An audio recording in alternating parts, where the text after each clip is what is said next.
இந்த 3 செடிகள் வீட்ல இருந்தா போதும். முருகனோட அருள் உங்களுக்கு கிடைக்கும். முருகன் உங்க வீட்டுக்கு ஓடோடி வருவார். அது என்ன அப்படிங்கிறத இந்த பதிவுல தெரிஞ்சுக்கலாம். அத தெரிஞ்சுக்கிறதுக்கு முன்னாடி ஒரு சின்ன தகவல். ஞானப்பழம் கொண்டு ஈசன் நடத்திய திருவிளையாடல் நம்ம எல்லாத்துக்குமே தெரியும். ஒரு மாம்பழத்துக்காக விநாயகரும் முருகனுக்குள்ள போட்டி ஏற்பட்டு, அப்ப கோபம் கொண்டு கையிலையை விட்டு தெற்கு நோக்கி முருகன் கிளம்புனது நம்ம தெரியும். அப்ப அகத்தியர் கொடுத்த சக்திகிரி, சிவகிரி அப்படிங்கிற 2 மலைகள காவடியாக தன்னோட தோள்கள்ல எடுத்துக்கிட்டு இடும்பன் வர்றாரு. அவரு கொஞ்ச நேரம் ஓய்வெடுக்கலாம் அப்படின்னு நினைச்சு பழனியில மலைக்காவடிகள இறக்கி வைக்கிறாரு. அப்ப கோபத்துல கைலையிலிருந்து கிளம்பி வர்றாருல்ல அந்த பாலமுருகன்.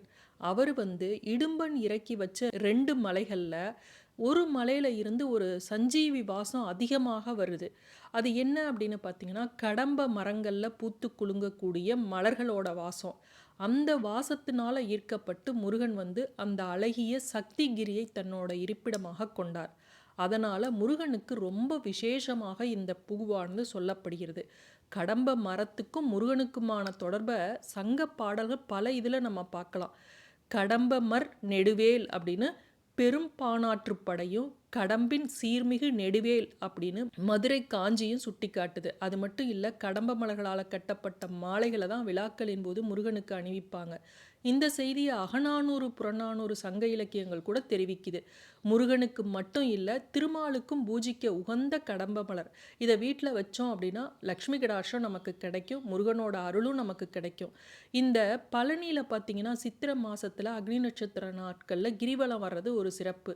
அந்த நாட்களில் கடம்ப மரங்களில் பூத்து குலுங்கும். அப்போ அந்த கடம்ப மலர்களோட வாசம் காற்றுல கலந்து வரும். அப்போ கிரிவலம் வர்றவங்களோடையே முருகனும் அவர்களோட அந்த வாசத்தினால ஈர்க்கப்பட்டு வருவார் சூட்சும ரூபத்தில் அப்படின்னு சொல்கிறாங்க. அதனால் இந்த கடம்ப மலர்களை நம்ம வீட்டில் வச்சோம் அப்படின்னா ரொம்ப நல்லது, முருகனோட அருள் கிடைக்கும். இந்த கடம்ப மரத்தோட இலை கூட அவ்வளவு நல்லது, பூக்கள் மட்டும் கிடையாது. இந்த பூக்களில் பார்த்தீங்கன்னா பல வகை இருக்கும். அதில் வெள்ளை நிற பூக்கள் தான் ரொம்ப முருகனுக்கு உகந்ததாக சொல்லப்படுகிறது, ரொம்ப விசேஷமாக சொல்லப்படுகிறது. இந்த பூவோட வாசம் பலவிதமான நுரையீரல் நோய்களை தீர்க்கக்கூடியது. இதை தலையில் வச்சுக்கிட்டோம் அப்படின்னா தலைவலி கூட தீரும் அப்படின்னு சொல்லுவாங்க.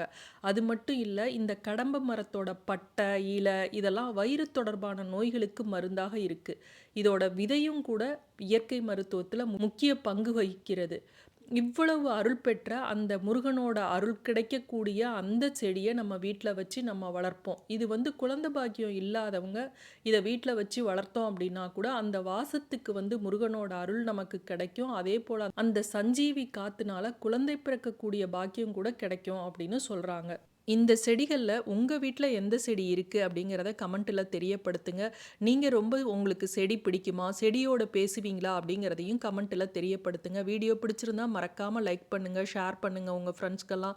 புதுசாக சேனலை பார்க்குறவங்க சப்ஸ்கிரைப் செய்ய மறந்துடாதீங்க. அடுத்த செடி என்னன்னு பார்த்தீங்கன்னா இட்லி பூ செடின்னு சொல்லுவோம். இதை வெற்றிப்பூ அப்படின்னு சொல்லுவாங்க. வெற்றி அப்படின்னா வெற்றின்னு அர்த்தம். அந்த காலத்தில் மன்னர்கள் போருக்கு போகிறப்ப இந்த பூவை வச்சுக்கிட்டு போனால் வெற்றி கிடைக்கும் அப்படின்னு நம்புனாங்க. அதனால் இதை வச்சுக்கிட்டு போவாங்க. இந்த செடியை வீட்டில் வச்சோம் அப்படின்னா வெற்றி தானாக அனைத்து விஷயங்கள்லையும் கிடைக்கும். இதை வாசலில் வச்சா மகாலட்சுமி வாசம் செய்வது போல அப்படின்னு சொல்லுவாங்க. இது மகாலட்சுமிக்கு மட்டும் உரியதில்லை, முருகனுக்கும் உகந்தது. ஏன்னா நம்ம கந்தசஷ்டி கவசத்திலேயே வரும் பாருங்க, வெற்றி புனையும் வேலே போற்றி அப்படின்னு வரும் பாருங்க. அதனால வெற்றிப்பூ அப்படிங்கிறது முருகனுக்கு உகந்த பூவாக சொல்லப்படுது. இது அழகுக்காகவும் அதிர்ஷ்டத்துக்காகவும் வளர்க்கக்கூடிய ஒரு அற்புதமான செடி. இந்த செடியோட பூக்கள் உடல் சோர்வு, காய்ச்சலை குணப்படுத்தக்கூடியது. அதனால இதை வீட்டில் வச்சோம் அப்படின்னா மருத்துவ குணமும் கிடைக்கும், முருகனோட அருளும் உங்களுக்கு கிடைக்கும். அது மட்டும் இல்லை, இது அதிர்ஷ்டத்தோட அடையாளமாக சொல்லப்படுது. அதனால கண்டிப்பா வீட்டில் இதை வச்சு வளருங்க. அடுத்தது முருகனுக்கு மிகவும் உகந்த பன்னீர் ரோஜா. இந்த பன்னீர் ரோஜாவோட வாசம் வீட்டில் லக்ஷ்மி கடாட்சத்தை நிறைஞ்சிருக்கும் அப்படின்னு சொல்லுவாங்க. அது மட்டும் இல்லை, வீட்டுக்கு முன்னாடி இதை வச்சு வளர்த்தோம் அப்படின்னா முருகனோட அருள் உங்களுக்கு முழுமையாக கிடைக்கும். வீட்டில் நேர்மறை சக்திகளும் அதிகமாகும். இதை வீட்டில் கிழக்கு திசையில் வளர்த்தோம் அப்படின்னா ரொம்ப நல்லது. கிழக்கு திசையில் வைக்க முடியாதவங்க வடக்கு திசையிலையோ வடகிழக்கு திசையிலையோ வைக்கலாம்.